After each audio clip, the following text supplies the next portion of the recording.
Jamming your transmission, interrupting your regularly scheduled internet procrastination to bring you a message from the Galactic Council, this is the Daniel Natal Show.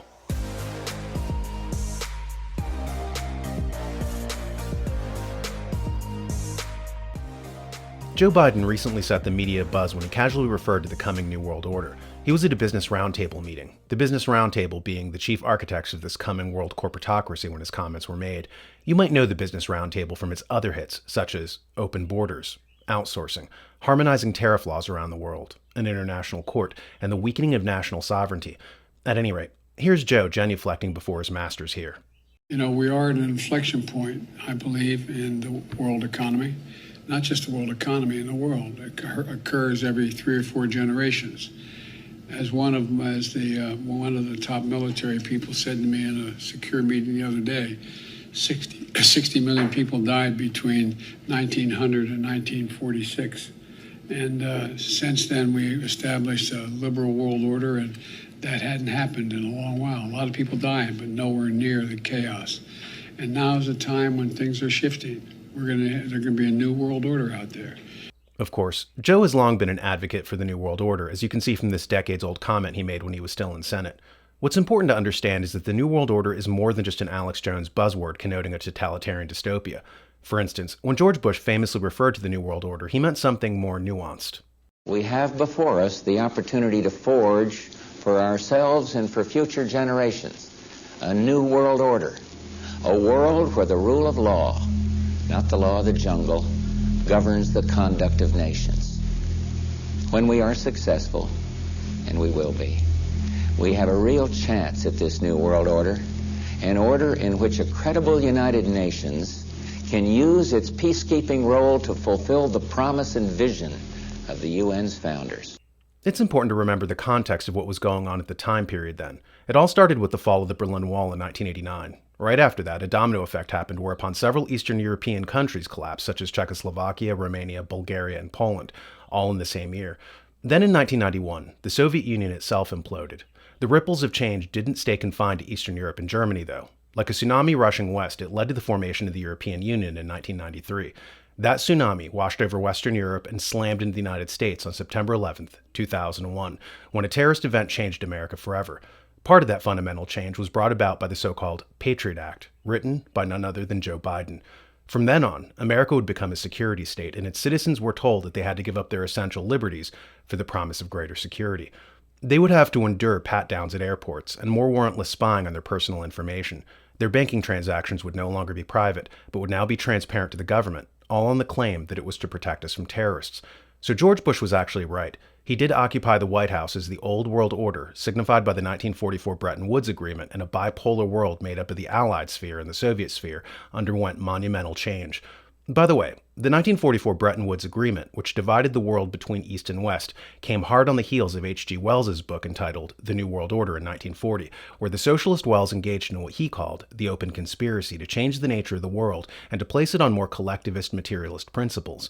Wells complained of the constant wars from rival empires and suggested that the new watchword should be peace through tyranny, as a single global system was put in place to get rid of those pesky inefficiencies of self-determination from various peoples.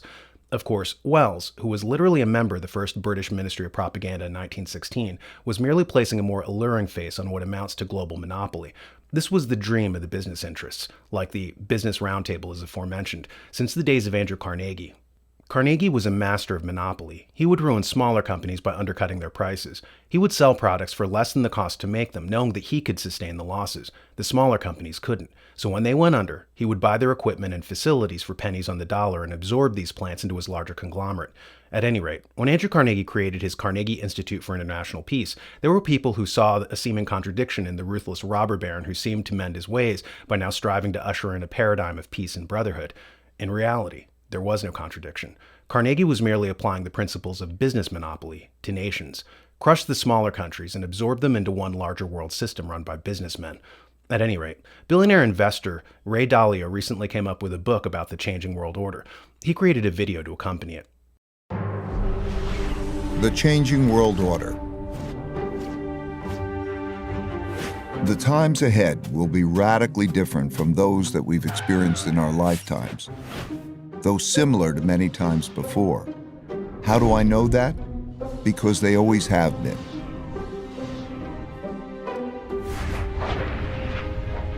Over my roughly 50 years of global macroeconomic investing, I've learned the hard way that the most important events that surprised me did so because they never happened in my lifetime.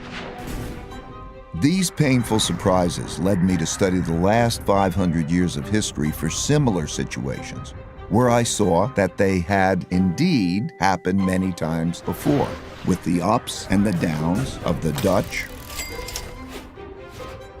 British,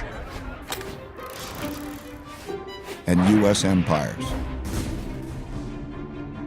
And every time they did, it was a sign of the changing world order. I would encourage anyone watching to check out the full version of Dalio's helpful video, because he does a good job of outlining the cycle of changing world orders as one empire rises and another falls.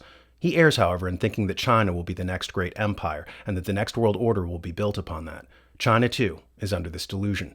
If events were allowed to run their course, this might in fact happen. But there are business interests afoot who want China to merely be a component in a larger global corporatocracy, and they will stop at nothing, even World War III, to turn the tables and to try to substitute their own version of the New World Order. It's for these business interests that Joe Biden works. In parting, consider this. World wars usually happen after economic crashes. The Panic of 1907 led to World War I in 1914. The 1929 stock market crash led to World War II in 1939. Recently, we had both the 2008 subprime mortgage crash, from which we never recovered, followed by the COVID-caused economic implosion of 2020. I'll let you take 3 guesses at what comes next.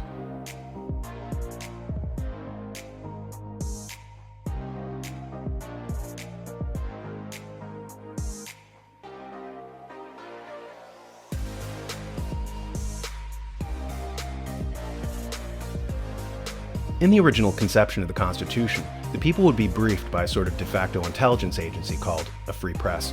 The idea of a people's intelligence agency predates any state-run intelligence agencies and was in fact seen as essential for the operation of a republic. An informed people are a free people. If you want to get actionable intelligence related to emerging trends and upcoming events, check out thenewamerican.com.